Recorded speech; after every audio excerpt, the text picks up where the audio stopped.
அனைவருக்கும் வணக்கம்.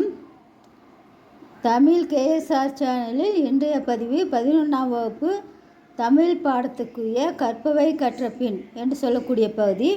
அதில் ஏற்கனவே 4 இயல் பகுதிக்குரிய கற்பவை கற்றபின் பகுதி பார்த்தாச்சு. இது 5வது இயலுக்குரிய கற்பவை கற்றபின் பகுதி. அந்த இயலில் முதல் பகுதியாக உரைநடை பாடம். அந்த உரைநடை பாடத்திலேயே 2 வினாக்கள் கொடுக்கப்பட்டிருக்கு. 2 வினாக்கள், முதல் வினாவும் 2வது வினாவும் ரெண்டும் இணைத்து உங்களுக்கு கொடுக்கப்பட்டிருக்கு. அந்த பதிவை பாருங்கள். இதில் முதல் வினா, உங்களது ஒரு வாரத்திய நிகழ்வுகளை நாட்குறிப்பில் பதிவு செய்க. 2வது வினா, ஆனந்தரங்கர் நாட்குறிப்பு விவரிக்கும் நிகழ்வுகளை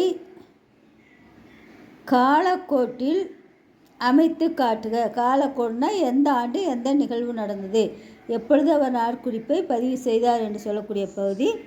இதற்குரிய பதில்களை பார்ப்போம். நன்றி, வணக்கம், வாழ்க வளமுடன்.